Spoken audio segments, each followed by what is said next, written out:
got shot. It was life and death. Somebody's killed your son. I think both sides have to come together. When it comes to African-American men, we only get the mug shot. You know, it's abnormal. Was it really worth it? You gotta be the tough guy. Tim Jackson presents How to Kill a Black Man, available on Amazon Prime Direct. This is the No More OGs podcast. From controversial topics to creating financial freedom, we will talk to real people about real situations, providing real solutions. No celebrity endorsements, bringing you unfiltered discussions, dope interviews, and giving you the blueprint to create the culture that you will be proud of. So kick back, turn up the volume, and let's get to it. Here's your host, yours truly, Mr. Purpose on Demand, Mr. Retired at 37, Mr. Tim Jackson. Hey, what's going on? It's your man, Tim Jackson at the No More OG studio. I have such an amazing interview with Kendra Barnes. Now, check this out. You guys know I've done over 30 interviews, and I don't know what happened. Me and Kendra were talking such good stuff, and when I went to save the video, it didn't save. But guess what? I have all the audio, and I got a little slideshow so you can see Kendra in action. So make sure you tune in, share this with everyone you know. But it's going to be some heavy hitting in this podcast. Be sure to follow, like, subscribe, and get tapped in with everything that Kendra has going on. All right, let's tune in. What's going on? It's your man, Tim Jackson. This is the No More OGs podcast. I am your host, and I have such a special guest today. This episode is a long time coming. I've been following this person for many, many years, and we've worked together with events, whether it be out of town or here in Dallas. This person is an author. This person is a change maker in her community. Before I introduce her, be sure to make sure you click all the links, like, subscribe, follow, go watch the movie, Tim Jackson Presents How to Kill a Black Man. You won't be disappointed with that. But let me get back to my guest. Wife, mother, real estate investor, full-time entrepreneur. Just miss everything. She has the most tight-knit niche community. This is somebody you can really learn from, a content creator. Her consistency levels are off the chart. I want to present to some and introduce to others my girl, Miss Kendra Barnes. What's going on? Thanks. This is a long time. I'm like, why haven't we? Man, Kendra, you be busy. So I called Kendra and asked her to come on the podcast. She's like, oh, I'm going to be out of town. I'm actually flying out of town today, Tim. I'm like, you be busy, Kendra. I don't know. I didn't feel like I used to be. Yeah. But now I'm a mom, so you already know. You're a mom. You just relocated back to Dallas. You went from the DC area to Dallas, the DFW area, then the DFW area to San Antonio. Now you're back. Been doing the absolute most, and that was not the intention. But we can talk about how all that happened. Let's talk about that. So one thing that I admire about you, Kendra, again, is your consistency. But I love the conviction you have as it relates to providing an example to your people, not just by talking it, but by actually doing it. And I had an opportunity to see your book. You came to Dallas. You were here in Dallas about 6 months ago, putting on a Dallas event for your book, Acres, which we're going to show you the book momentarily. But, you just went through and you just broke down the importance of land ownership, just introduced us to so many people, couples, that are really, really in this space, trying to own a piece of this thing we call America, but showing them that it can be done. And so I'm always going to applaud someone like you. What was the motivation behind that book? Yeah, really the same reason that I started my platform, The Key Resource, because representation was lacking. Back in the day, when social media was still kind of new, you didn't see a lot of Black people investing in real estate. Even though we were out here, I felt like even though I don't know everything there is to know about real estate investing, I knew that I knew more than my peers. And I knew that even if I didn't know, right? Just them seeing me would be like, oh, if she could do it, I can do it. And so I always wanted to show up just to be that representation, if nothing else. If you don't learn a thing from me, at least you saw me do it, right? Oh, man. Speak on that. Speak on the lawyer. Let's lower your mic just a little bit. There you go. So because I want them to see you, because here's the thing. You said something like representation. Yeah.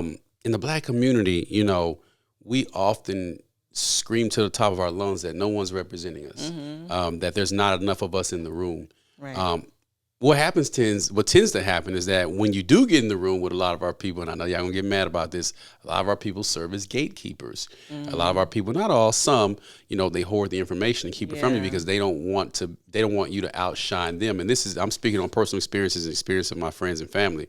But you're one of those people who said, I have no clue what I'm about to do, but I'm going to document this process. And I'm going to tell you, I'm going to show you my mistakes. Oh, yeah. I'm going to show you everything that I've done. And if you want to learn a little bit more, if you want to talk to me, we can have a consultation because your time is valuable. Yeah. But I've watched your community grow. And listen, man, them key resource folks, they don't play around. Like, they pull up. They show up. They show out. They rock with your brand because of the consistency, but more so because of, you're teaching people. People are naturally loyal to what they've learned. Yeah. So if I teach you how to do something, I don't care if you hate me for the rest of your life. You're going to always have to tell people, yeah, Tim taught me how to do that. Yeah. And you're going to be loyal to me on that aspect. You know what I'm saying? Yeah, it's been really cool. And my husband said something that really struck me. He was like, if you think about it, if you taught someone about house hacking, they bought a multi-unit, you changed their life. And that's what I was thinking of. Like, oh, I changed their life. This is so cool. Like, but he was like, you've also changed their life for generations. Like their families, right? You changed their families' lives. Like now their cousins and sisters and whoever is going to see them doing it, their kids' lives are going to be different. And I was like, that is so dope. Like we're really impacting people for generations to come. And I am like I said, I don't know everything there is to know about real estate investing, but that's also why I would host different summits, like shining a light on other investors in the space. That's why I did the book, because I'm like, look at all these dope Black people. Like they're doing way better than me too. Like look at what they're doing and learn from them. And I just think it's so, like, our stories deserve to be told in a beautiful way. They do. And they also need to be disassociated with this thing that we call culture. Oh, okay. Talk about it. Where are you going with this? Well, this whole platform is built on, creating a new culture. The whole No More OGs platform is us saying, I'm tired of being misrepresented by people who don't have a desire to represent me the right way. They're not motivated to represent me the right way. When you think of Black culture, you don't think of Kendra Barnes. You don't think of Tim Jackson. You don't think of the Erica Williams of the world. Okay. Some of the people out there that's literally setting people up for the rest of their lives financially. Like I've helped people, and they've commented, they've tagged me in posts, like completely get out of debt. And I'm talking about mortgage debt and start businesses and just completely change their families' lives generationally. Like that's my purpose. Yeah. But when you say Black culture, you think about, the music, you think about the movies. I always say the foundation of our culture is get high, get drunk, fuck bitches, and kill niggas. If you talk about that, you good, boy. You gonna get that. You ain't gonna have to pay for your blue check. The media's gonna pick you up. The schools will let you come in and talk. Yeah. But the moment you say, "Hey, Black people," I understand that's entertainment, but this is reality. So, like, we really need to buy one piece of property. Seriously. We really need to stop selling grandma's house or grandpa's house. We really need to get life insurance. We really need to teach our children that sports and entertainment is the cherry on top. It's not the cake. There's nothing wrong with playing a sport. Yeah. There's nothing wrong with singing a song or doing a dance. But if that's the only thing that you're teaching your child that is success, then you're catastrophically failing your child. And I see it when I go to the schools. When I say, hey, what do you want to be when you grow up? If I go to a school in Plano or on the affluent side of town, no one ever tells me sports. Yeah. Never. Hey, I want to be an engineer. I want to be a doctor. I want to be a lawyer. I want to work for my dad's firm. I want to do this and that. Yep. And when I get in the car and go to a school on the southern side where I live, I want to hoop. I want to rap. I want to play ball. And I say, there's nothing wrong with that. But what happens when you fall into that 99% of people who don't make it professional? Then what? And it's just like a blank stare. Because that representation piece is missing. And then you see people on social media who are really getting a lot of notoriety. Even like these Black wealth creators, they're flashy.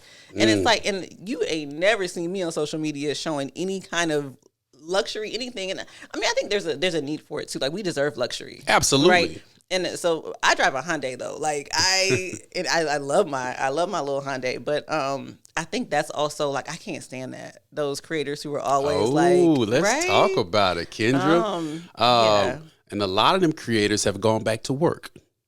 Oh, see. Yeah, I'll say it. Yes. Yeah, a lot of them creators told you to quit your job and told you wasn't shit, I'm trying to limit my cuss words because I want Kendra to share this on her page. No, and her page is, a lot more PG than mine. But a lot of those guys told you to quit your job. And they told you that if you working for the man, that you a loser and you need to own something. And now a lot of those creators are back at work. Yeah. And a lot of those creators are being exposed for the frauds that they were. I always say the easiest way to trick a black person is to pull up in a nice car. And when I used to collect rent, I had this tenant. He drove a S550 Benz. It was so nice, y'all. Like, he had the little recline, the leg rest in the back seat. Yeah. And he was late on his rent every single month. And his rent was only $800 a month.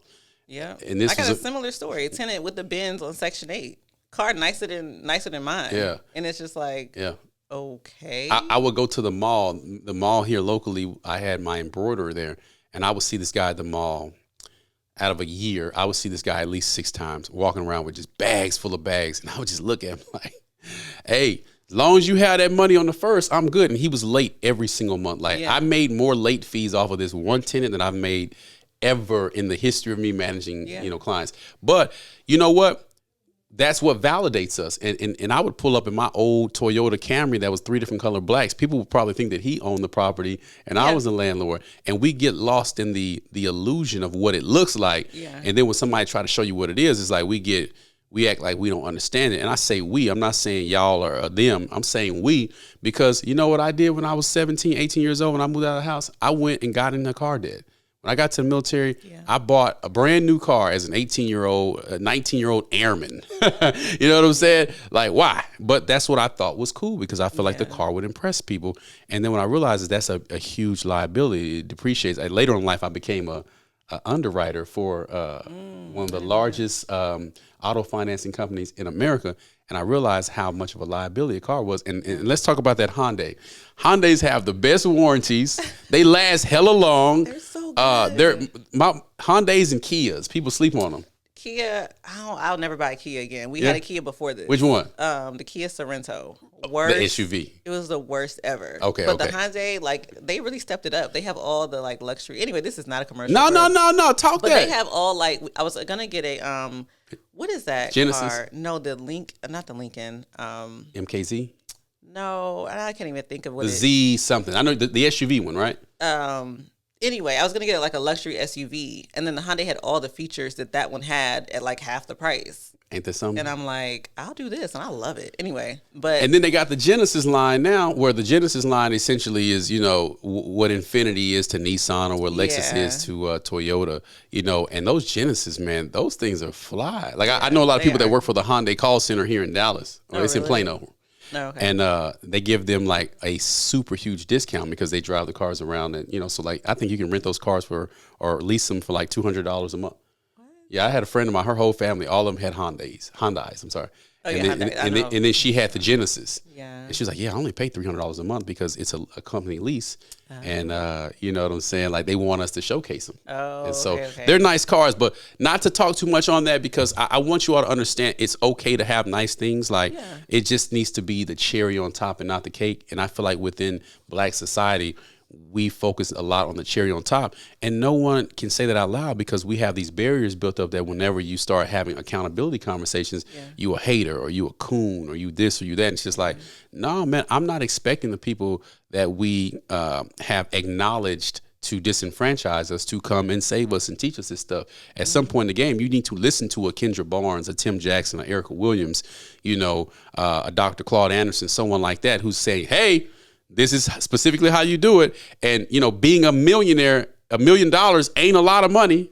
Not no more. $1 million ain't a lot of money, is it? Oh, my goodness, no. No.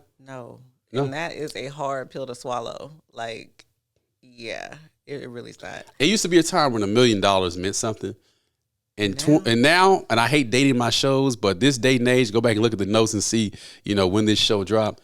$1 million is not a lot of money. Like, I think about how much I've had to pay in taxes, and it's just like, man, I pay people's salaries and taxes. I look at how much I've charged on my Amex card just in a year's time, like, and how much I've given them. Like, it's wild, right? Yeah, it's wild. But I want to talk about something you mentioned. Let's do it. Okay, you said don't sell grandma's house. Let's get it. Everybody says this, something like all over social media. Yeah, right. I am really right now in the middle of trying not to sell grandma's house. It's hard. Let's talk about I'm a it. real estate investor. Like I do this. It's hard. Like I feel like our grandparents tried to leave the property the best way they knew how and put Right. everybody on the property. I have uncles that have liens on the property. We got an uncle that's deceased that has 6 figures of IRS tax debt that's on that property. Wow. Like there's so much like turmoil and fighting. I thought she was gonna like, say there's so much shit, and then she kind of no, caught no, herself. No, I know, I don't cuss. All right, I'm really PG, but I don't mind it though. But it's easier said than done. And imagine people who have no real estate background trying to keep grandma's house. So Like, let's dive into Okay, that. let's So do it. when I say don't sell grandma's house, the thing about there's always the argument on social media when like a rapper will sell their publishing. What do they call their masters? yeah, the Or masters. They don't own or the like you see a masters. Dr. Dre sold beats, and then Black Wealth Renaissance. Shout out to Jalen and David. They always post those stats like this person sold this person sold that, and then you go to the comments and everyone's like, you should never sell. When you sell to purchase more wealth. Okay, Right. What happens is, I'm not saying never sell grandma or grandpa's house. Yeah. I'm saying don't sell it to people for pennies on the dollar and then get upset when they redevelop it Right. and move you guys or move us out the neighborhood, part. because that's different, right? So when I think about grandma who has or grandpa, they got the reverse mortgage. None of the kids, none of the grandkids want to live in the hood. Like it's just a liability to have that property. So then they'll sell it to a wholesaler or an investor for, I'll just say $20,000. Like we bought a house for $20,000 in the middle of Dallas, perfect location. And then we just held the house for 3 years, and without doing anything to it, it tripled in value. So I'm saying don't do that. Now, if you got grandma's house and you see a street, you know, hey, I need to get rid of it. It's a bad situation, then you got to do what you got to do. It's specifically if your other family members aren't trying to help you out. But if you can hold on to it and keep it, I would say keep it until you can maximize on it. But if the situation is bad, then you got to do what you got to do. But then you need to have that conversation with your family members like, yo, we could have had wealth. We could have used this as a stream of income, but nobody bought in. So what I'm going to do with my property, so when my kids have kids, they don't have to sell their grandma's house. This is going to be set up in a trust. They're going to be able to eat off this house and then I'm going to teach them. See, grandpa and grandma didn't teach us business. Oh yeah. You know, you stayed out grandma and grandpa business. And there was no putting the property in a trust for them. I mean, it wasn't. They had no what I'm clue what saying? that was. It wasn't even a thing. So they did the best they could, and now here we are with this mess. And right now in our family, the debt on the property ain't even worth a fraction of the debt that's on it. And so it's like this really difficult situation to navigate. And people want, I need to get a piece of the money. I'm like, you gonna put in on this? It's literally falling down. So it's you have a ton of heirs. There's no will. There's nothing in place. So then everyone needs to. I sold a house one time. The mom and dad both died. There were 8 kids. 2 were in prison. 1 was dead, and 3 didn't talk to each other. This sounds exactly. Was that my house? No. Did you? Yeah, no. It took us 6 months to sell that house, and I told them. Me and my wife were like, "We'll buy it." It's like, yeah, you can buy it, but you got to get this person to respond. Like you have to. I don't know, different systems in prison. Like you still have certain rights. So then you got to send like power of attorneys and affidavits through. I have done all of this. Dog, it's crazy. And then they get it. It's like, well, I need some money too. And so like I finally just hopped on a call with everybody, and I'm like, listen, do you want something or do you want nothing? You know, even if you walk away with $500 a piece, that's better than nothing. Like you guys don't want the house, you have no desire, just get rid of it. Like I'm okay with that. But I'm talking from a surface level, you know, no one goes and checks on grandma and they don't care because everyone's moved to the suburbs and they don't just give a shit about the house at all. Like we got to put more, the generation that understands technology, that understands everything, we have to put more protections in place. Like me and my wife got my mom and her mom a will and a trust for Mother's Day. So when they pass away, not if, when, you know, ain't nobody going to be fighting over the fur coat. Ain't nobody going to be fighting over the house. So y'all just set it up and paid for it. And paid for it. So I posted and everything. Like we got my mom, her mom, like we planned their estate. Wow. And I paid the attorney. It was my friend. I mean, I'm not discounting her because she's a damn good attorney.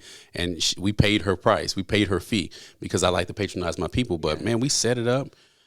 So, you know, when something happens to my mom me and my sister are gonna meet up, and we're gonna like, all right, cool. We got the bank account and everything already set up.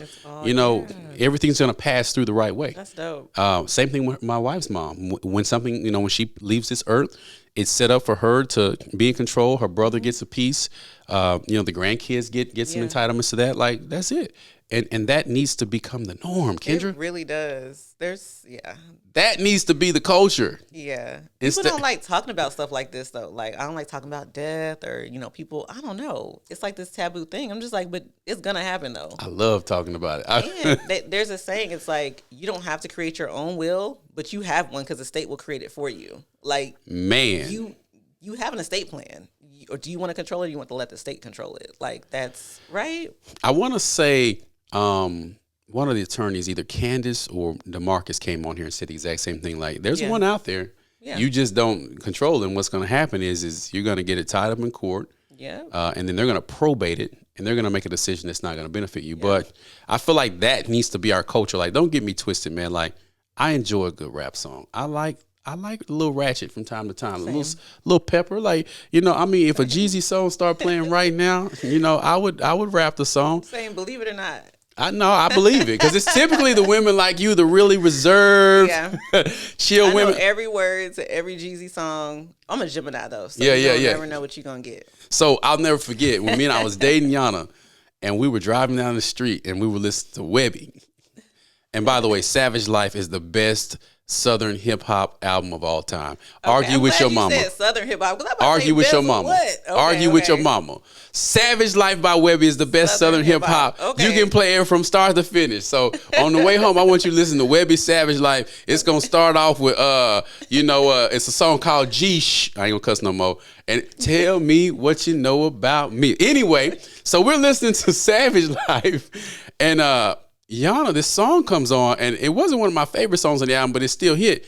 Man, she rapped it verbatim, man, and she was all, And you weren't expecting that. I fell in love. I was like, she's the one. You know what I'm saying? So don't get it twisted. Like, I like it. I just don't want that to be the representation of me. When there's a critical decision being made in Washington, D.C., I don't need the baby or a little baby, or Cardi B advocating or speaking on my behalf. That is not their job. Why are we making these celebrities our spokespeople? And that's what the culture does. Because that's what they think of when they see us. Exactly. Yeah. And then people say, well, you shouldn't worry about what people think. No, we live in a world where image matter, perception is reality. No, a person can make up a lie and say anything, and as a black person, it's going to be believed. Not only just by people that aren't black, but by your own people. They're the first ones. I told you he was doing this. They be looking for a reason. So don't represent me like that. Like, let me represent myself. I know I'm ranting right now. No, I was telling my husband that the other day because he's gotten into real estate appraising, and like he has to go out to these houses and stuff. And I was talking about the way that he's dressed and presents himself. I mean, he don't dress crazy or anything, but I just get worried. You're out like as a black man, and I'm like, it doesn't matter. You could really have on a 3-piece suit and you still be a thug. Oh yeah, like it really doesn't matter. But it's also something that we have to think about constantly, like how people perceive us when we show up to a space. And I don't know. I just always worry about him. I feel that way for my nephew. I feel that way for a lot of the kids in our mentoring program. Like, perception is reality. And a lot of times in the black community, they say, well, you trying to dress like you white or you acting like you white. No. I'm not dressing or acting like anything. I'm presenting myself. Even right now, I don't have on a suit, but I'm clean. I have on a nice jacket, some clean cut pants, some Nikes. Like when I walk in the room, I'm walking there. I'm standing on business. Like, I'm not coming here. You don't see my drawers. Like, what's so hard about putting on a belt? Like, it's just a little stuff. Because I'll be honest with you, if I'm looking to hire you and I see you presenting yourself like that, I'm not gonna hire you. Because if that's how you are with your own presentation, how you gonna be with my presentation? But you say that out loud.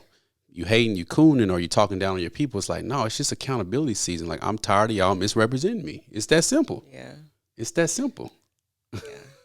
I feel it. It's like black culture is like the one culture where one thing defines us. One thing defines us. I'm like, so how many school shootings, restaurant whatever kind of shootings has been a white man? But when a white man walks down the street at night, do you clutch your purse? Like, you know what I'm saying? I do. Like, it's not defining what they do doesn't define their culture. What we do defines ours, and it's just not.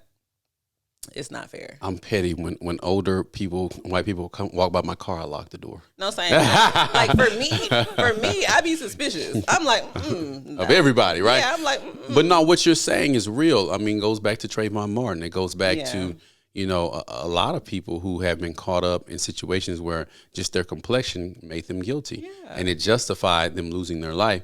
And it's like we've been screaming this for the Trayvon Martin situation happened over a decade ago. Yeah. And we are still begging people to accept us. Like at some point in the game, you got to you got to exit that highway and start creating your own lane, create your own road. Like I'm okay. You know, when it's time to do business, I'm going to represent myself the right way, but I'm also going to build something over here. I'm going to put myself in a position financially to where I don't need this road. Yeah. And then I come over here and start building my own road. And then what I notice is that the right people will always follow you and say, hey, how did you do that? And that's my target audience. I'm out the business of trying to convince the wrong people to do the right thing. If I have to convince you, you're not my target audience. That's it. And that's a hard pill to swallow when you genuinely love your people, but no one's having conversations like these. That's true.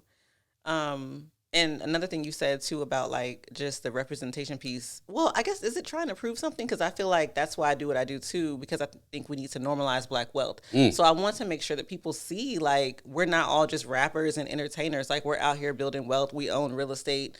I think there's power in that, but I don't want it to feel like I'm just trying to convince you we're worthy of it either. Or talking down on them. Right. Yeah. I don't know. I guess it's a fine line. And I also feel kind of conflicted on how I show up too, because I don't want to pressure people to think that this is the only way to build wealth. You have to, because everyone's not meant to be a real estate investor. That's a fact. Like, and also I want people to know that like being a real estate investor doesn't mean you have to own dozens of properties. One property could change your life. Literally one. It don't have to be that deep, but you can invest in a real estate investment trust. You could be a private lender. Like there's so many ways to do it. But I feel like social media has gotten us into this like comparison game. Yes. We feel like to succeed, we have to do exactly what that person did. And it's like, no, I'm just showing you there's another way. Right? Now, you're right. So let me ask you this. Now, since you threw that up there, I'm going to park right here for a second. So let's say you're Kendra. Well, of course you're Kendra. Your cousin comes to you and says, hey, Kendra, I love what you're doing in real estate, but I just don't want to own real estate. I don't want to I don't want to have you hands-on. Like, if you were me starting over, but you wanted to be involved in real estate without, quitting your job and being hands-on, tell me 3 to 5 things that you would do or consider to still be involved and have that other stream of income or have that base to where you're creating something else without needing to be hands-on. I would start saving enough money where I could invest in a real estate investment trust and get passive income that way. Because there's no minimum to how much you can invest in a REIT, but if you only invest like $100, you ain't gonna get much, right? Right. So I mean, saving up enough money, creating a goal, saving that money, putting it in a REIT, and then getting that, or being a private lender. I'm like, I invest in real estate. You trust me. You see what I'm doing. You can give me money for my investments, and I pay you back plus interest. Those are 2 ways.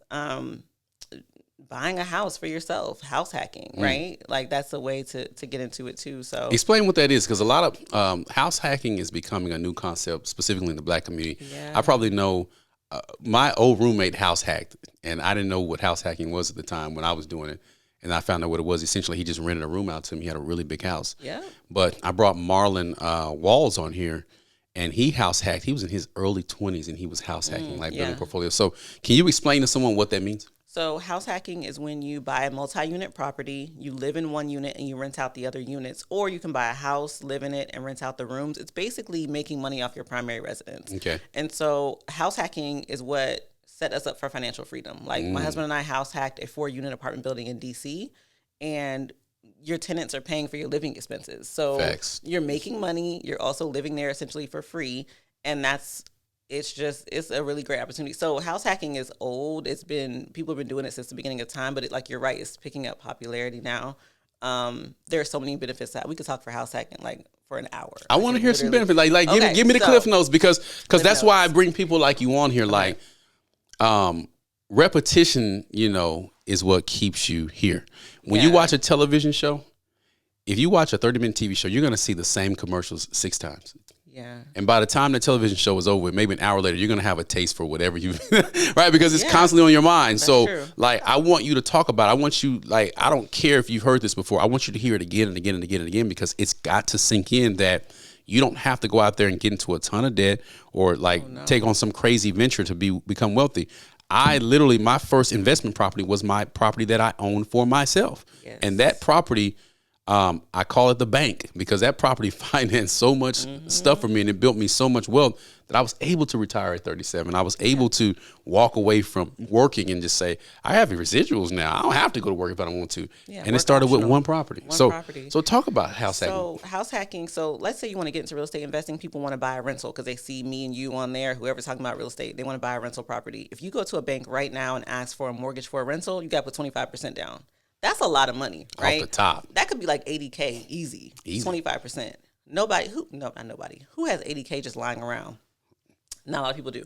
So house hacking is so dope because when you go to a bank and ask for a loan for a primary residence, right, that down payment could be 0%, 3%, 3.5%, 5%, 10%. It's immediately lower because you're going to be living in the property. Mm-hmm. So house hacking allows you to get a primary residence and a rental property all in one. Mm-hmm. So it eliminates that barrier of entry, that high down payment. House hacking is also great because you are living in your rental property that's basically paying for you to live there. Your tenants, if the numbers work out right, and this is where people get tripped up because people house hack with different goals. Like some people will say, okay, I want to house hack, and even if I just break even, like if my mortgage is $2,000 and I'm getting $2,000 in rent, that's fine because I'm not paying for my living expense. And so just imagine right now, if you're paying rent right now, you're paying $2,000 a month.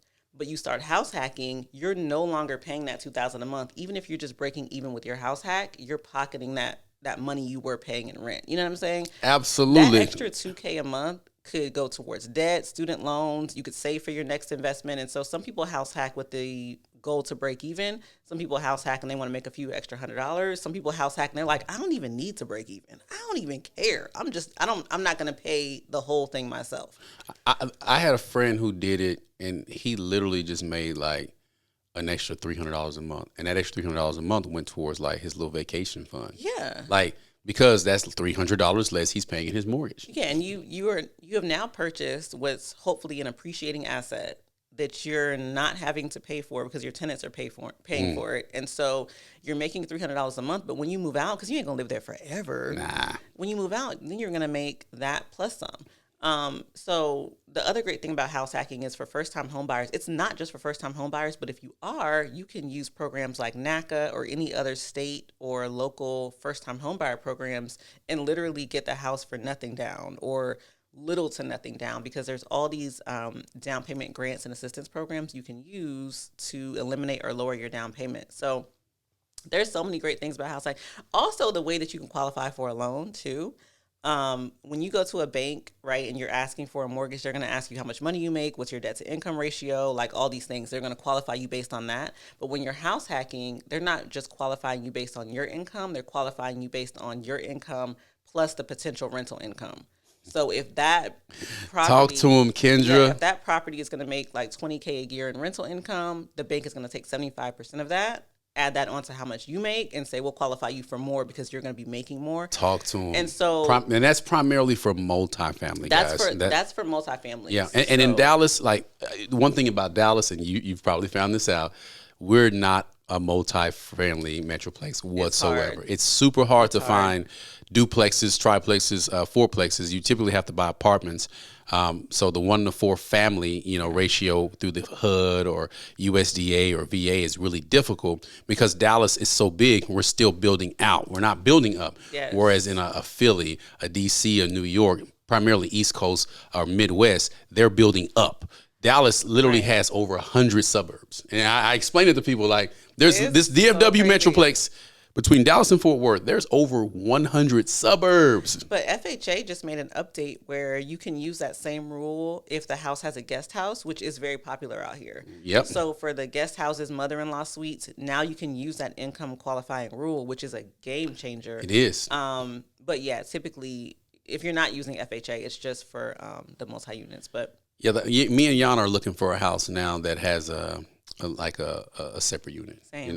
Because I've shared this with you guys. My mother's getting up in age, so we'd like for her to move into that unit She don't want to leave her house. She probably gonna laugh and send me a text. I ain't going nowhere. Same. You know, she has no desire whatsoever to leave that house. Yes. I go over every morning. Or I go over about 4 times a week now and cook her breakfast or bring her breakfast. Me and my sister balance it. But the goal is to have it. And I visited a house. My old teacher, she owns a property out in Comfort, Texas. Okay. Outside of San Antonio. And the way she built her house, her and her husband, was there's the main suite, the main unit that has a huge living room, a huge kitchen, a huge master bedroom, and then a little a half bath. And then the other units are separate. It's like 2 apartments. So you walk out, I'll show it to you. I'm not gonna show y'all. I don't want y'all running up on her. But it's like bedroom 2 and 3 are detached, and they look like a little hotel. And so like she could get that type of loan on that. But I'm talking about it's player too. Like that's what we're looking for here in Dallas. So that in the event that people come over and visit, our parents get older, y'all can have your own space. But I didn't even know that about FHA. So I'm sure that works for VA as well. You think? I don't know. I'm gonna look into it now.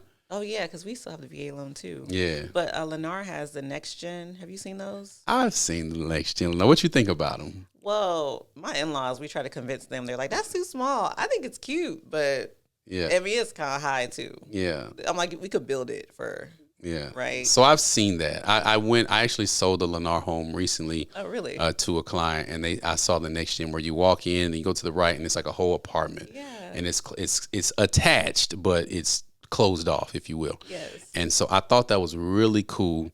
That feature itself. I don't, I have a bone to pick with Lennar. Oh, see, I don't have that experience. I don't know. Lennar's great. Okay. They build a good home, and some people may in the comments may say, "Nah, I like them." They just cut their commissions down from 3% to 1% during the pandemic. What? Like when the rates got super low and they didn't need us anymore as agents, as brokers. I didn't know that. Man, they cut their commission down to 1%, and they were like, "Hey, bring them out here if you want to. If not, we'll keep them ourselves." Wow. And so, as a real estate broker, I've been in the game 20 years. I'm actually getting out the game. Like I'll keep my license open, but I'm good on the sales part. I'm just doing investing because I want to get into commercial investing now. Okay. But like my little Lennar rep, he texts me all the time, and every time he texts me, I say, "Is that commission still 1%?" Like, yeah. All right, I'll holler at you later. Because my thing is, if I'm going out there doing all this work, like compensate me for my work. Like, that doesn't even, the buyer doesn't even have to pay our commission. Like, in the state of Texas, they have it set up to where, you can't be penalized if you have a realtor. So that's a part of the marketing budget. But they're like one of the only builders that drop the commission down from 3 to 1%. I didn't know that. When you got people like, I just sold a house with, it was a brand new house with, I can't think of who it was. They paid me a 5%. Commission. Was it KB? It wasn't KB. It was Bloomfield, I believe it was. Okay. Bloomfield paid me 5%. That's pretty dope. On like a $350,000 house. Nice. You know what I'm saying? So go to Lennar for 1%. Like I cannot believe they did that. I didn't know that. Yeah, and then it gets into the whole muddy thing where it's fiduciary and this and that. And I tell my clients all the time, if you want a Lennar home, I'm not gonna work with you. Like, you know what I'm saying? You can just use their You can just rep, go straight to their rep and but just keep in mind, if you go in there without an agent, they don't have promulgated forms. They meaning any builder, not just Lennar. They have their own contracts that benefit them. So when or if things go wrong, they can just cancel the contract on you. That's what was happening during the last 2 years when the rates were super low and everything inflated. Some of these builders, I'm not going to mention any, they were just like, if you would complain, let's say they put the wrong trim or they didn't do, some of them allegedly were like purposely making mistakes. So they get you to complain. And then once you complain in writing, they would cancel your contract.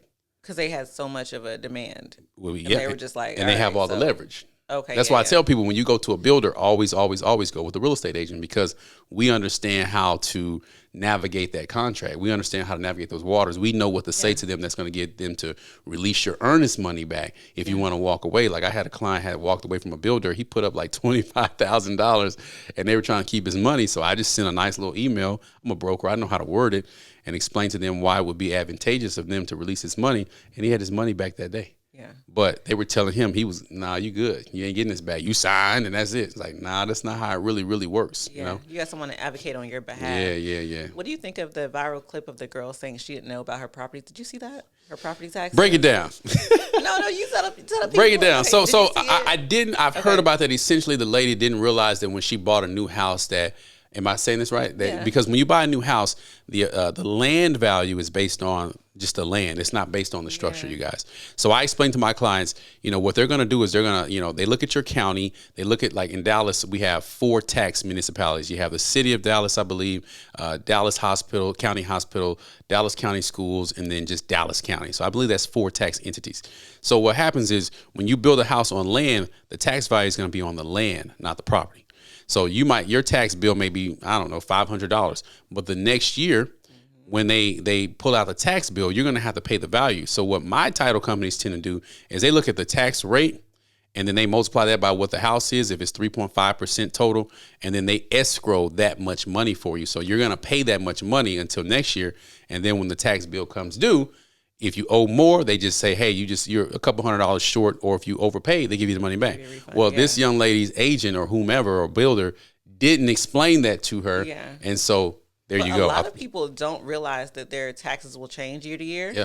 And that's why I tell people, like, don't shop at the top of your budget. Like, if you can only afford $2,000 a month, $2,000 a month, next year it could be $2,500. It could. And so, but do you think it was the agent or lender job to tell her that, or do you think she should have read it? So no one reads closing documents. Yeah. So, but my husband does. Yeah, your husband the one that's gonna be sitting up and closing for 2 hours. And hey man, let me read. They be mad at him. So now we started getting them to send it to us the day before. Yeah. But yeah, my husband reads. My client, I have a client, my good friend, Crystal.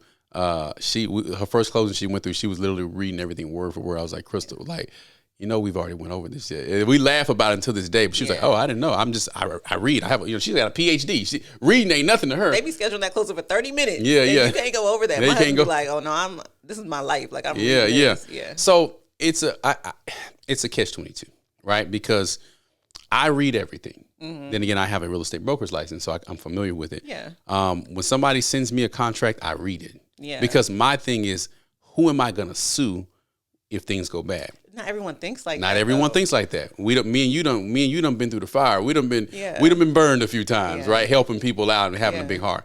Now, it's the agent or the broker's fiduciary duty to act in the best interest of their client. And if you're dealing with a first-time home buyer like me, I have a whole system for first-time home buyers. Okay. And I walk them through step by step by step.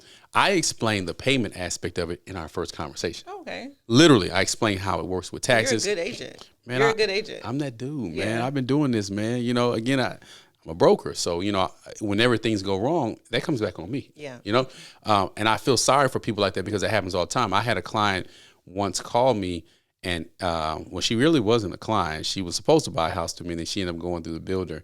And then the same thing happened to her. She's like, Tim, can you explain this to me? I said, well, that's typically what happens every year. I said, but that's something I would have taught you. I said, but you went straight to the builder, and their thing is pushing you through. But yeah, it happens. My taxes have gone up before. Oh, yeah. Oh, I remember one time when we bought a house, I want to say it was a few years ago, they escrowed my taxes, and the taxes were okay. But then somehow it was a shortfall in the escrow. And so it was short like $800. Okay. So, the way they do it is they'll say an escrow is, your mortgage, your principal, interest, taxes, insurance goes into an account, and that's what you pay, and then that account distributes it out. And so they said, hey, you can stretch this out, for a year or two, or you can just pay a lump sum. And so, we just knocked out the lump sum, but it happens more than you know. And in areas like Dallas where the values have doubled, you're seeing people's taxes going up. So you got to budget for that. Yeah, and you can also get the homestead exemption. People don't know about that. They have no clue about that. You can appeal. People do not appeal. And so there's so many things but you're a good agent. So basically what you're saying is good agents will handle a good agent will handle that. Buyers yeah. And okay. so every year around the first of the year, well, not the first of the year, like around, the end of the year when the tax bill comes out. Yeah. I'll send out an email and explain to people, this is something that you can appeal. Mm-hmm. You can go through an appeal board. It's free. Here in Dallas County, I can't speak for any other county, but typically you can appeal it. And then what I've seen is that they'll cut whatever it is in half, just off the top. They'll say, all right, we'll cut it down. And if you don't like that, then you go to the board. Mm-hmm. So I'd protest my taxes every freaking year. Yeah, because you know what I'm saying? Why not? And so typically they'll just knock it down, like on the properties that we don't have homestead, because of course a property that's not homestead, meaning your primary location or your primary resident, the taxes are going to go up a lot. Like that house I told you that we bought for $20,000, the taxes on that thing when we bought it was like $300 a year, and now they're $2,000 a year. Oh, wow. Yeah, because that house is worth $250,000 now. You see what I'm saying? Oh, yeah. So, but I protested every single year. And so you get it down like next year. And then if you keep a record of all your repairs and you can take it in, like I went in front of a board one time and they just kept it at what they originally agreed to. But I was trying to get it lower, and I brought them pictures of all the repairs we did. And they were just like, nah, the average house over there is selling for this much. I said, my house is 100 years old. The house next door to me is brand new. Yeah. Like, come on. You know what I'm saying? You got to go and appeal it. You got to go get in front of them. And yeah. But a lot of people don't know that, though. And so I'm going to play devil's advocate. Okay. At what point in the game do we stop using the excuse of not knowing?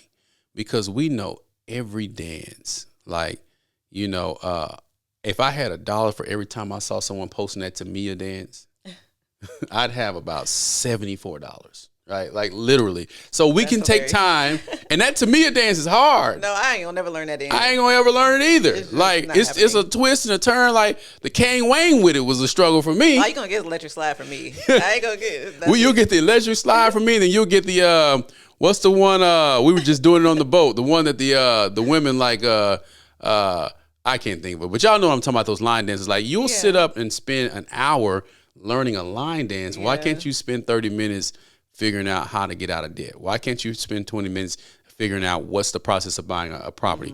Why can't you, like you'll get your paycheck and go to the club on a Friday night or lounge, because we older.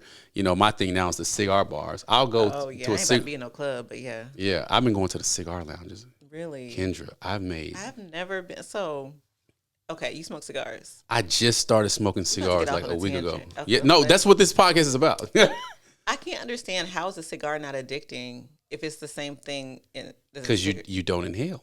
Oh, you don't? You puff. See, I didn't even know that. A cigar, you don't get addicted to cigars because you don't inhale. You puff. But it still gives you a feeling, like a. It gives you like a little lightheaded feeling. Really?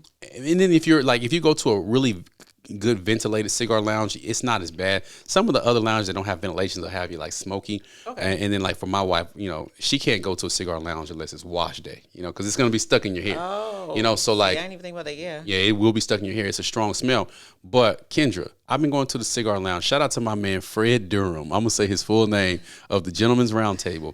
He invited me to the end of the year event, and they had cigars. I loved it. Talked to some good brothers. The next day, I went to a cigar lounge.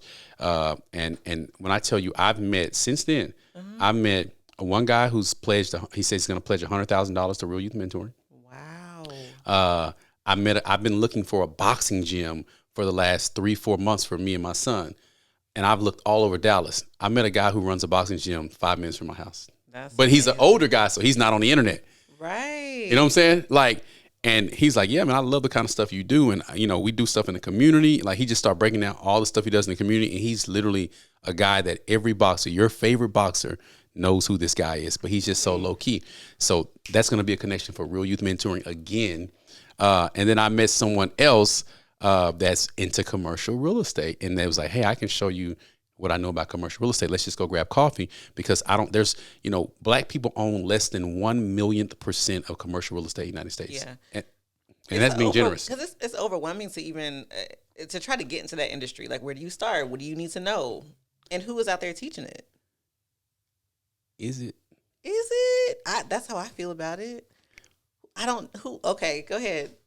Go ahead and read but me. It's kind of like when you got ready to get your house and you house hacked, yeah. you got tired of what you were doing, so you start doing something. I just started making the mistakes. I just literally started doing There you go. That's literally where I'm about to go, right? Okay, go ahead. And so, like with commercial real estate, I'm a real estate broker, so can I do a commercial transaction? Sure. Yeah. But commercial transactions are not done typically with a promulgated state-issued form. They're done through attorneys.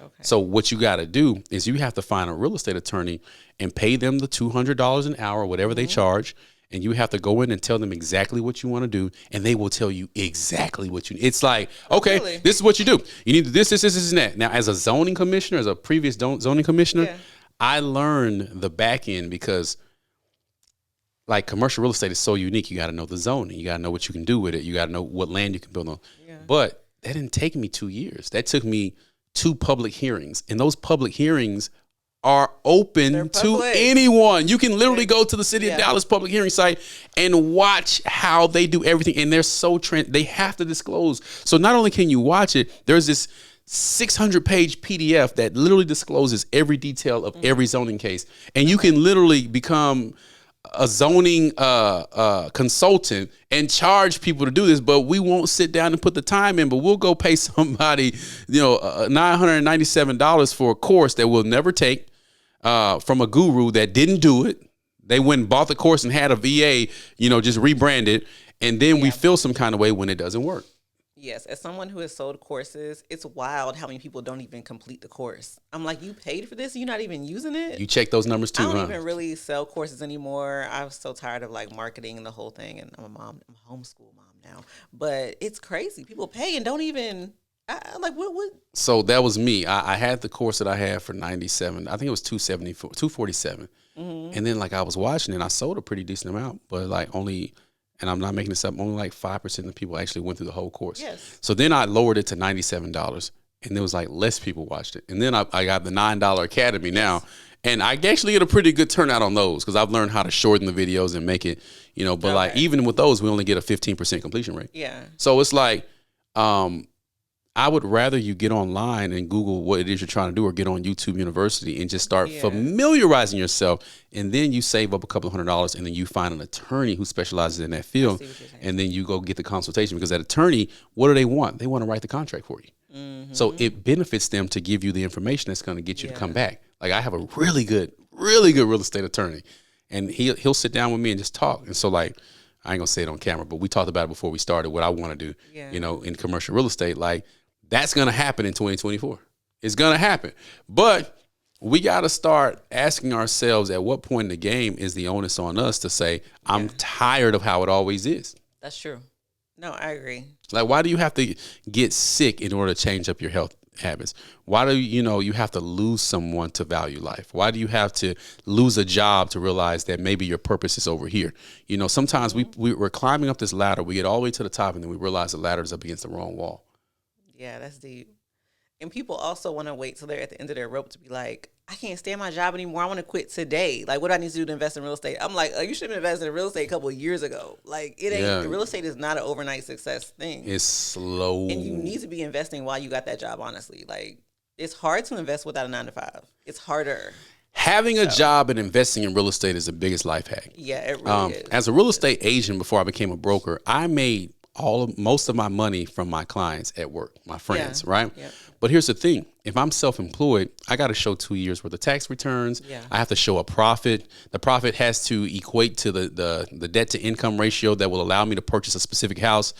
But if I have a job, they just need to see 2 months of paycheck stubs and your last 2 years W-2. So you don't even have to be on that job consistent. As long as you can show 2 W-2s of consistent income, that lender is licking their at the chops. I don't know if I'm saying that right, because you have a W-2. Yeah, we learned that the hard way. Like when we quit our jobs, we bought a house in San Antonio, and we were both like self-employed at that for the first time ever, making good cash flow too. We owed millions of dollars of real estate, and it didn't matter. Our interest rates were so much higher to the point we ended up buying our house cash because we were like, this is crazy. I mean, lenders we were too risky for them.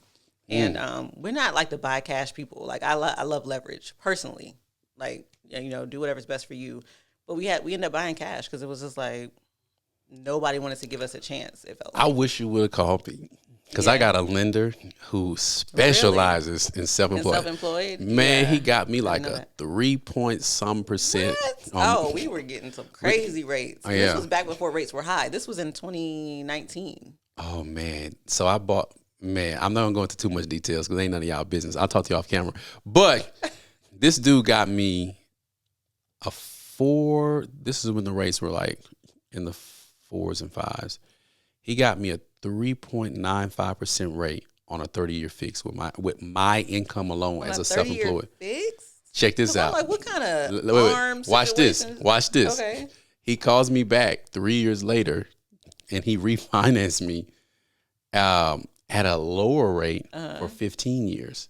Okay. And so, and see, this is why people say same income. They be like, don't go to these big banks. You never go to a big bank. Never. You see what Navy Federal is doing. Oh, let's talk Navy Federal. They've been tearing. We've been having fun in the comments on Black Wealth Renaissance page. People have been attacking me, but let's talk. So Navy Federal, if you guys didn't know, they were saying that 50% of Black people who apply for homes got turned down. And these were people that were making, six figures. And so I'm a cynical guy, right? So, I'll never like side with the corporation, right?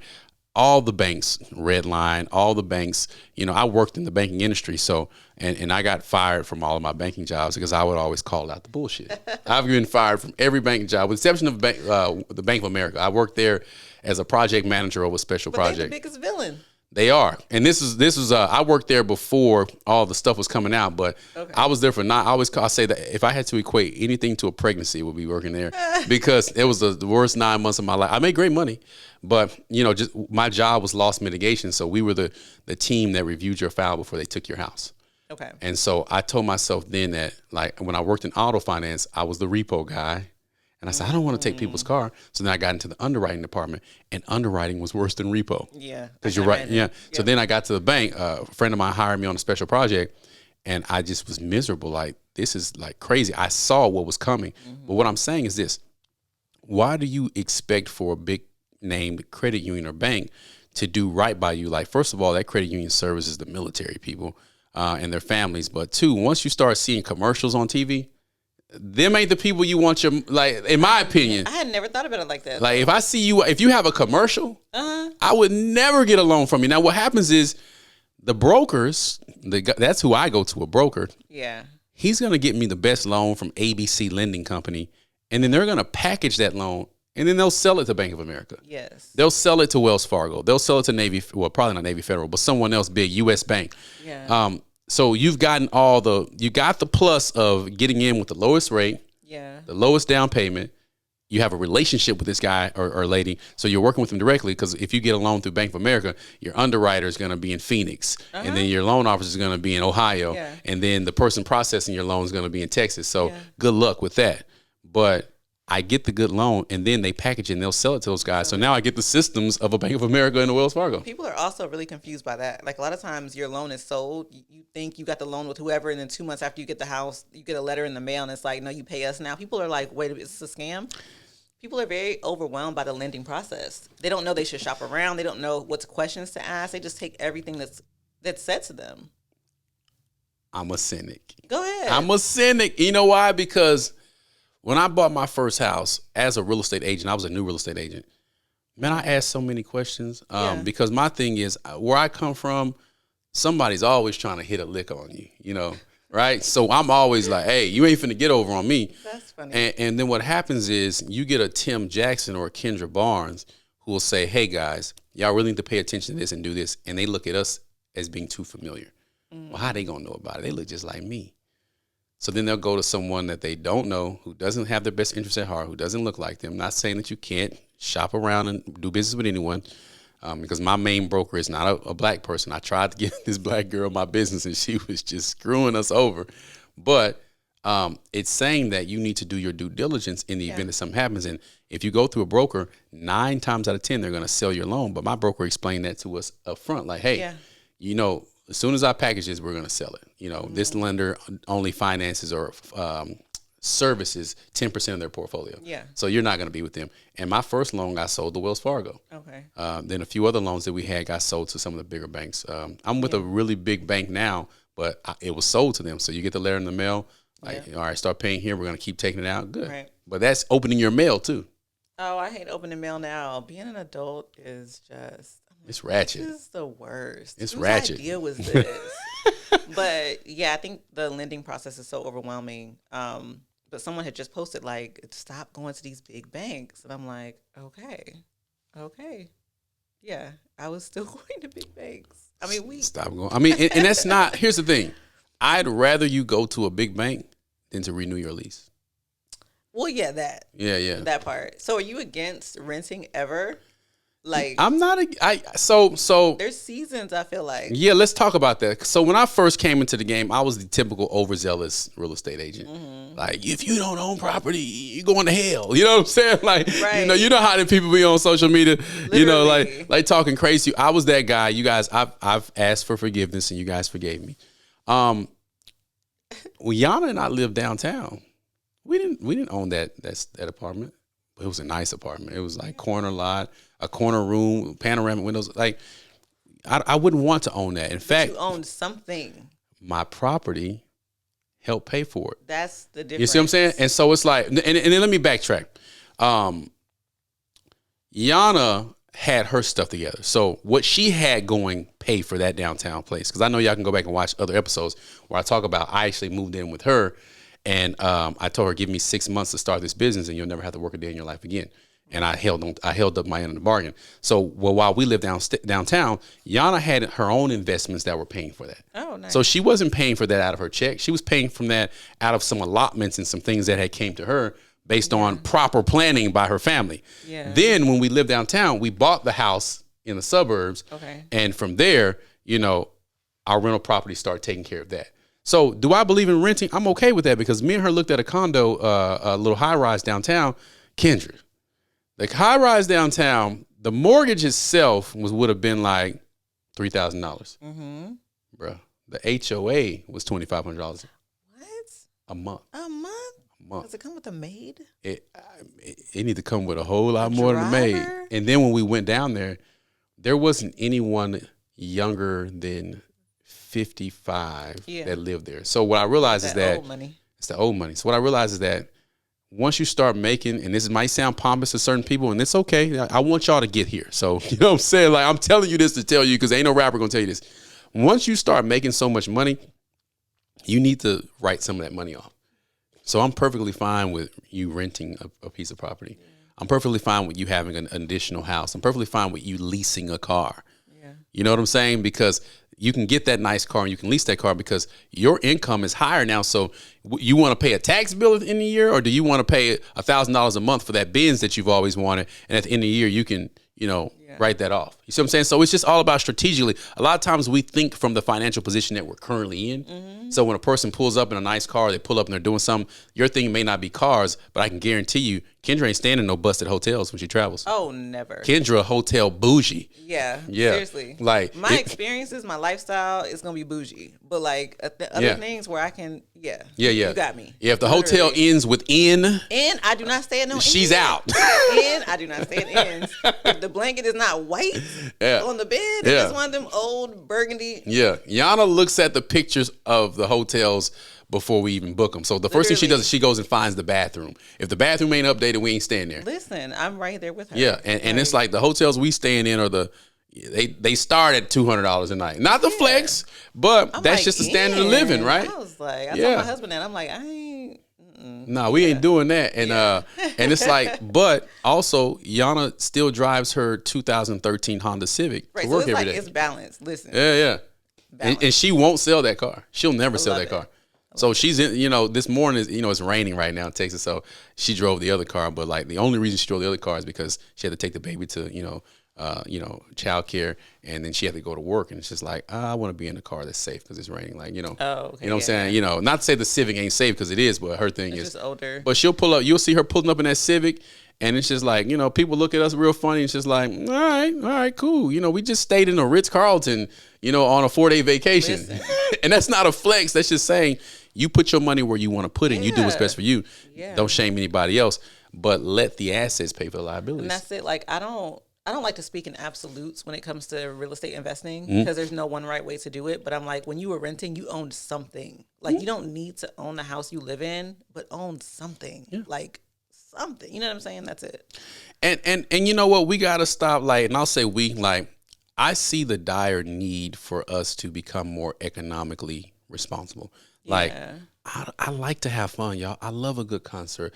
Me and Yana hopped on the road and just went to, out of town, literally last minute. I love spontaneity. That's the right spontaneity? I don't know, y'all. I've been out of school for I like doing spontaneous things. We know what you meant. You know what I meant, right?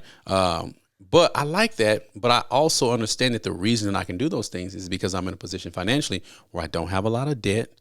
Yeah. Get out of debt, you guys. Stop owing people. If you're 18, don't mean you grown. If I had to do it all over again, I would have stayed at home as long as I possibly could and stacked up as much money. I had a homeboy in the military with me. He never moved off base. And the one thing we did in the military is when you got old enough, your husband's in the military, he'll know. When you got that rank, you got off base because they paid you. He never moved off base. He never got a car.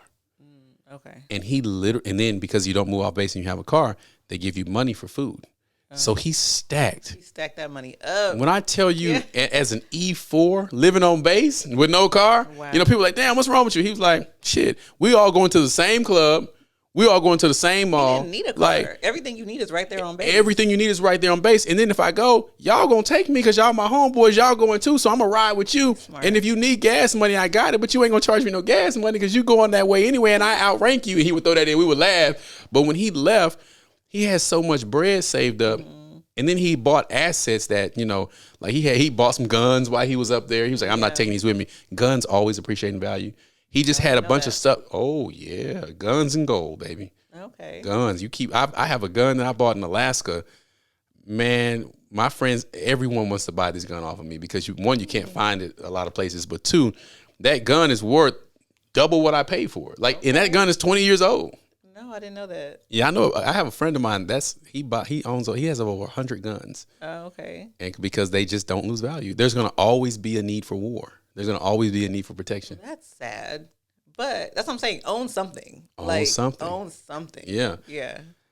So Kendra, we're going to segue over to one last part of the show, and then we're going to close it out. So one of the reasons I brought you on is because I'm making it a point in my life to showcase the people who are actually doing it, but also giving my time, effort, energy, and resources to them to further their mission. You can speak to some of the things that you and I have done. You don't have to. I don't care. I don't do anything for recognition. But I need people to know who you are. So the reason I wanted to bring you on is to talk about your book, Acres. So while the camera's panning on me, do you want to grab it really quick? And I just want you to talk about why you bought it, explain where people can find it, explain, just talk to us about it. So what I'm going to do is I'm going to put the camera on you. Let me zoom you out just a little bit. You know what I'm saying? Y'all, we do stuff on the fly here. You know what I'm saying? But my thing is this, Kendra. What you're doing is amazing. Thank you. And I think that people are going to look back and they're going to wish that they got on board. Talk to them. Like, talk to us about your book. Talk to us why you wrote it. Talk to us why everyone needs to buy this book. First, thank you.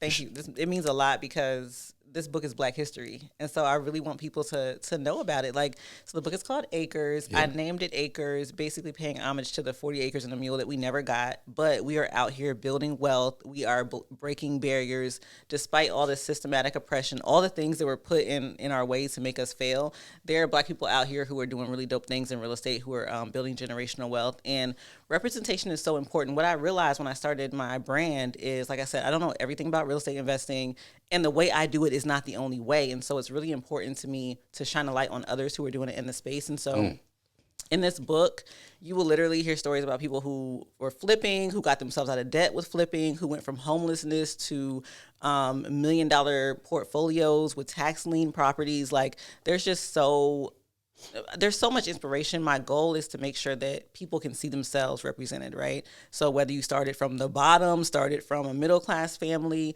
that's what Acres is all about. So it's a coffee table book. So lots of like pictures. I don't even know if you can see this on the screen. Oh no, it's there. It's there. They Okay, can see it. They can see it. There's couples. There's single people who are doing it. Young Black people who are just... Shout out to Byron Sellers. He's in the book. I see the Truck Estates people are in the book as well. Yeah, Hood Estates. Hood Estates. I don't know why I said Truck Estates. No, Hood Estates. That's Sandy. Hood Estates Sandy. They do trucking too. This couple, they're in New Orleans. And so I self-published this book. Proceeds from the profits go to HBCU scholarship, So starting out with my alma mater, North Carolina A&T State University. Okay. The best HBCU in the world. Sorry. Sorry, not sorry. I'm from the SWAC, so I mean, my people are from Grambling, so I didn't go to Grambling. That's where my people are from. But rep your stuff. Yeah. So my goal is to really give back. If you think about it, so North Carolina A&T is a land grant university, and it was literally created for Black people, once we were able to go to college. And so for me to write a book about Black wealth that gives back to a school who was literally funded for free slaves, right? It's kind of one of those 360 moments where I can give back, tell our stories in a beautiful way, and hopefully inspire people to do it. And take some of what's in this book and apply it to their own lives. So that's my book, Acres. You can get it at getyouracres.com. And And hopefully she'll be coming to a city near you. I had the distinct pleasure to host Kendra when she came to Dallas. Thank you. And it was such an amazing event. The room was just electric.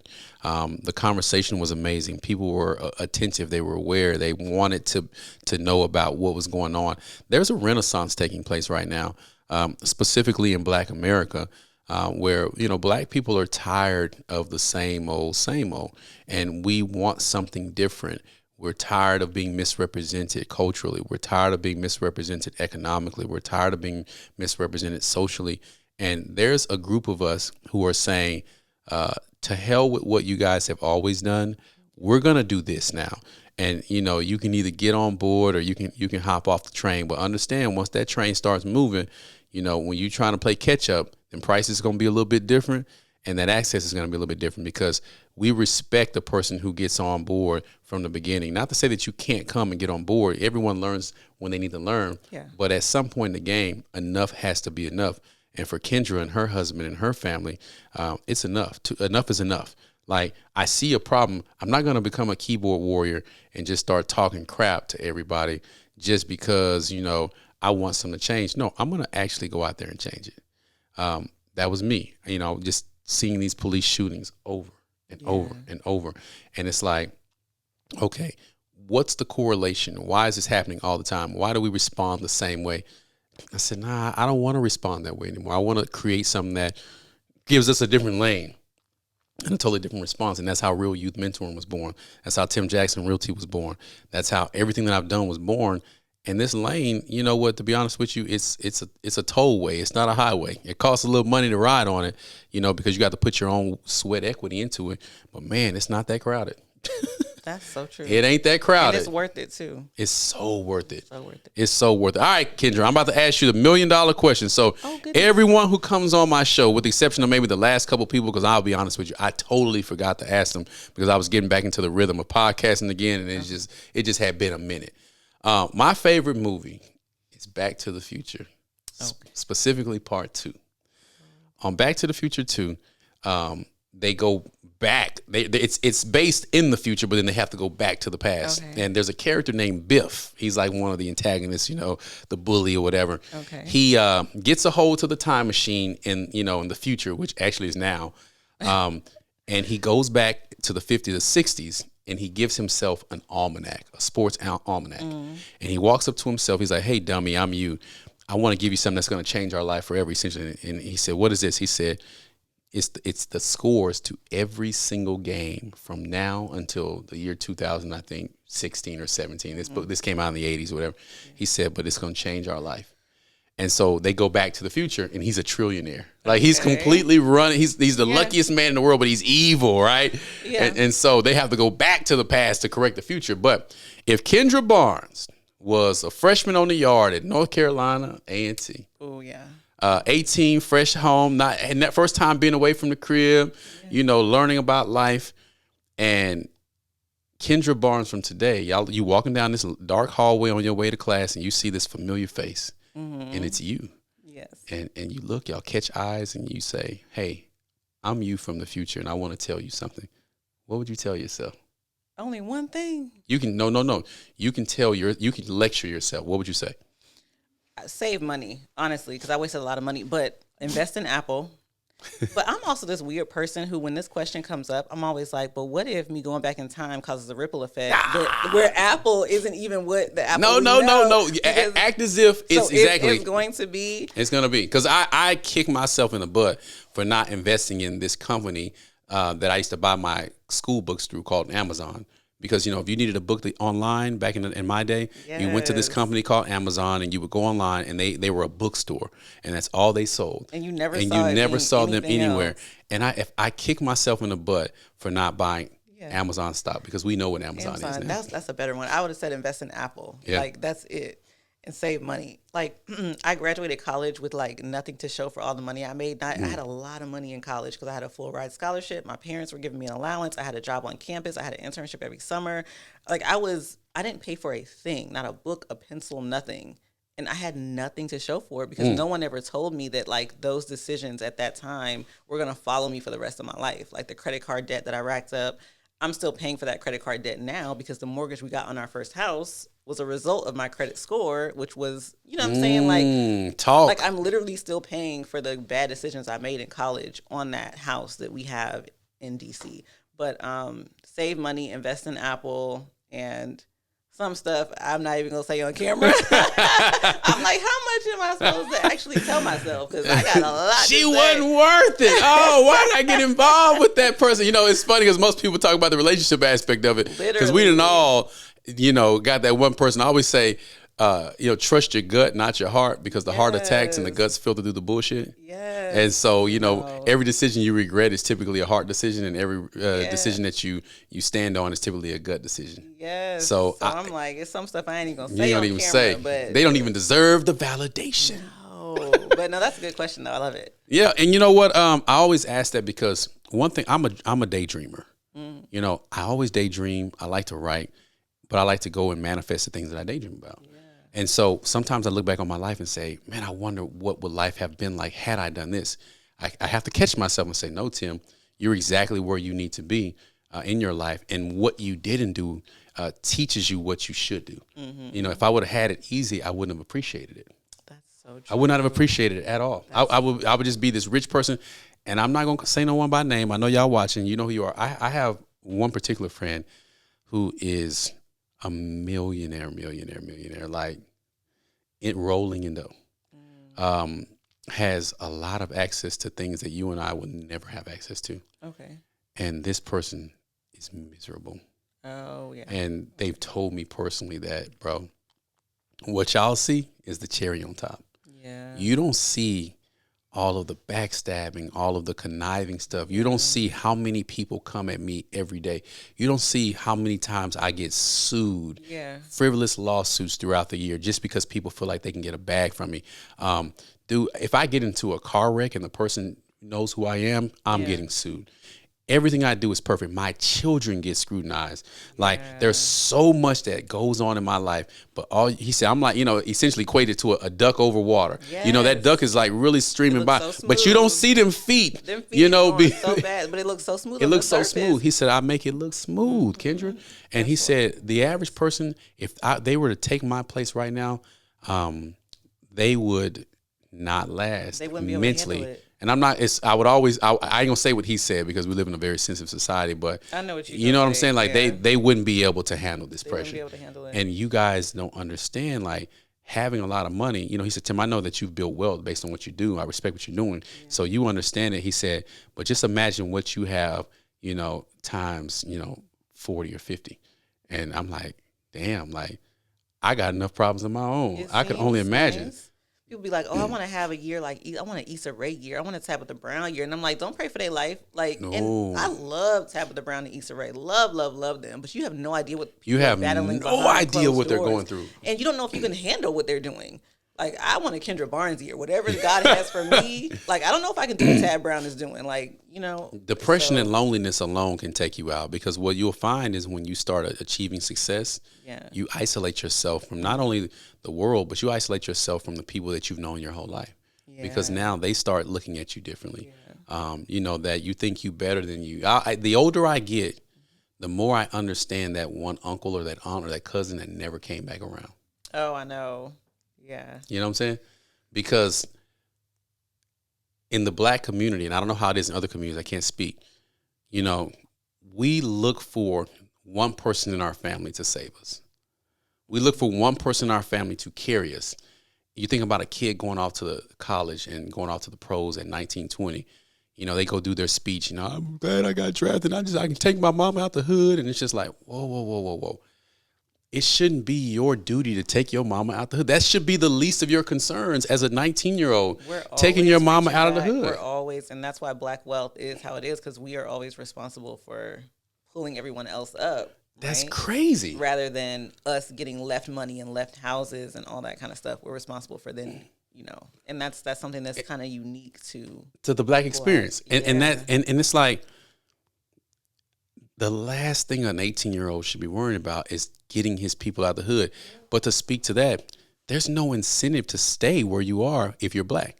The incentive is literally to leave. If you look at people do those speeches, I made it out the hood. I made it out the hood as a badge of honor. And to me, that just shows how far behind and how bad things are for the Black community, because literally the foundation of what raised us is something that we're trying to escape. Yeah. And you don't see that with any other community. Like, you don't see that at all with any other community. It's just us, like, getting out the hood is a badge of honor. Well, then you get out the hood and you get over there, and I can speak to it personally. They don't want you over there. I was about to say, they don't even want you. Man, I got pulled over so many times when I was in Plano for dark tint, like that ambiguous stuff that you can't really measure, on a camera. Or they pull you over and I smell something in the car. It's like, bro, you can't substantiate what you smell, but go ahead and get the dog out here and let's run it. I got time. I can afford it. They don't even want you over there. Yeah. And then what I realized is that having a financial backing, believe it or not, and this isn't 100%. You said something earlier. You said all. Well, not all, some.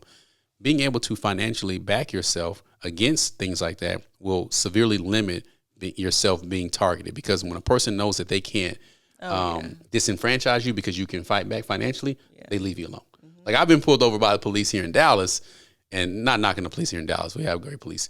And they know who I am. They know, oh, that's Tim Jackson. He's a zoning commissioner. They have all my information pulled up. Like, they can tell by where you live, okay, this ain't something I'm trying to do today, right? Yeah, because this guy probably can be able, he probably can talk to my supervisor. He can get someone on the phone that can make things wrong for me and right for him. Yeah. But when you don't have anything that you own, you don't have anything that you possess that you can control, that can advocate for you financially in the event that you are being disenfranchised, then the cycle continues. Yeah, but hopefully we're going to be the generation to change that, right? We're doing the work. Millennials, man. Millennials are going to save the Black community. So. Yeah, we're going to be the ones, because we're the last generation that we didn't have internet. We, there used to be this time, kids, where if I wanted to talk to Kendra on the telephone, I would have to pick up the phone and dial this number. And if her mother was on the phone or her dad or somebody was on the phone, the line would be busy. Yeah. And then if Kendra had a little bit of money, I could page her on this device where I tell her to call me, and then, what about calling cards? Calling cards, free before 10. You remember when on cell phones, like, it was free before 10 or free after 10? It was after 10, and I had that for way after it was cool. And then remember, they was like, Kendra, you still got minutes? Yeah. Like, yes. And then Sprint was like, oh, we're free after 7. Yeah. And then when I was alive when unlimited nights and weekends came about. It was a thing. But really, you got 500 minutes. Remember that? I was alive when that's hilarious. Yeah. We got 500 minutes, and then after those 500 minutes, it was so many cents a minute. You didn't talk on the phone until after 9 o'clock. Text messaging cost 10 cents a text. Text messages were 10 cents a text. There was no such thing as data. We played the snake game on our Nokia. Yeah, the Nokia snake game. You remember that? Yeah. So we had both worlds. We've had both worlds. Yeah. There were payphones. When was the last time you seen a payphone? I wouldn't even touch it if I saw it. I wouldn't touch it either. Yeah. I'm a germaphobe, so. Same here. Well, Kendra, listen, I want to wrap things up. I want to first say thank you so much. It's always a pleasure to sit down with you. I have kind of, for lack of better words, bullied myself into your life. Like you and about 5 other people, I'm just like, I'm rocking with them. And, I'm gonna throw some out there, and if they want it, and then you said you had a really good conversation. We had a conversation last week. You said, Tim, I don't really like to do things for reciprocation. If you do something, you do it because you want to do it. You do it for the kindness of your heart. Yeah. If you never pay me back, you never pay me back. That's how I am. So I never want anyone who I reach out to think that it's tit for tat. Well, can you do this for me and I'll do this for you? Nah, that's not how I work. I'm going to see an opportunity for you, and I'm just going to send it your way. And if you take advantage of it, that's great. If not, whatever. But I'm just so thankful to know you. You and your husband are just such great people. You guys have a beautiful family. And I want more people to know who you are. So I feel like this will be the documentary, or this will be the clip that the clips that really, really, really introduce you to my audience, a group of men and women who just don't come across a Kendra Barnes, not because she's better than them, but because they're just not looking for her. Yeah, thank you. You know what I'm saying? Thank you for sharing your platform. You Absolutely. do it so graciously, and I know, like, you literally are doing so much to change your community. Yeah. And you really don't care about what people think. You just like, listen, I'm going to tell it straight. So I respect that about you. That's what's up. So thanks for having me on here, and nice meeting all of you out there. If you have seen this and you want to chat, please DM me, send me a message. I would love to connect. Yeah, get tapped into the key resource. It's definitely a resource. Well, listen, you guys, my name is Tim Jackson. This is the No More OGs podcast. I want to thank you so much for tuning in. Like, follow, share, subscribe. Not just my content, but everyone who comes on, including Kendra and anyone you're going to see next. We got an amazing episode next. You guys are going to love it. I don't like to talk about episodes during episodes, but just stay tuned because it's just going to keep getting better and better and better. And this stuff is going to be timeless. It's not going to age. It's going to be relevant to you, your children, and your children's children. Again, this is the No More OGs podcast. We are the culture. Unsubscribe from what they call culture and create your own lane. Something that you can be proud of and something that you can pass down. I'll see you guys soon. Take care.